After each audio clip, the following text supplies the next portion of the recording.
I know when you look at me, you see a well-adjusted young man who isn't afraid of anything, but let's get real for a second. I don't really like the ocean. Maybe it's because I'm asthmatic and a terrible swimmer. Maybe it's because I'm Australian and everything in the ocean here is poisonous or pointy and homicidal. Maybe it's because I have a seafood allergy and actually everything in the ocean is specifically trying to kill me. But yeah, I'm pretty happy to stay on the shoreline most of the time. So I figured Subnautica, a first-person survival game spent entirely underwater on a mysterious ocean planet, would scare the bejesus out of me. But it's kind of nice. Emergency. 10 seconds of oxygen remaining.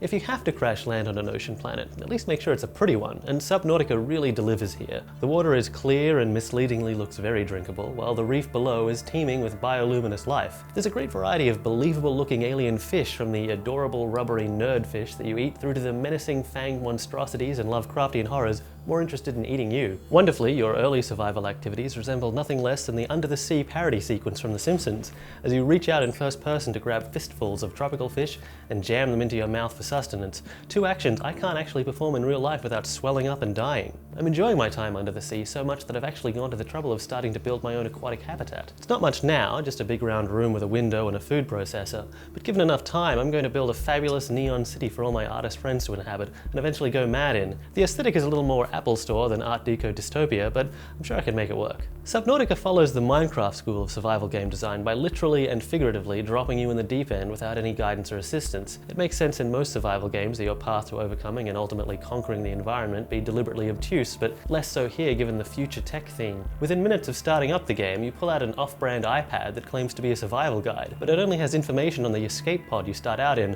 rather than something useful like how to build a submarine. It took me watching somebody else's playthrough before I even figured out the pod could fabricate a knife for me. It's an interesting case of a game's narrative logic being at odds with its design conventions. It's a matter of personal taste, but I'm not really sure I have the patience anymore for games that require a couple of hours of reading a wiki before I can play. It was a bold choice to release a game in 2011 that spent no time explaining itself. Now that it's de rigueur, I want someone to buck the trend and give me a damn tutorial. Interestingly, once you do manage to make it to the point where you've got a knife and know which fish are delicious and which ones are poison, it's a relatively smooth ride. Don't be mistaken, the ocean is still full of monsters and radiation, and I don't have anywhere near enough seaweed for my big plans, but somehow it all seems manageable. Maybe it's the gentle sound of the waves washing against my escape pod, or the calm voice of the computer lady in my head telling me my oxygen is depleted. Maybe I just have the bends, but I really like it down there. The radio tells me there's a rescue ship that's going to come to get me in 9,000 hours, but I think I'm going to stay. My name's Lee, you've been watching Button Bash.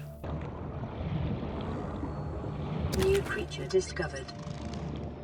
Do you think it's a good idea to let the viewers know how they can kill me? We can edit that out in post? Great, great.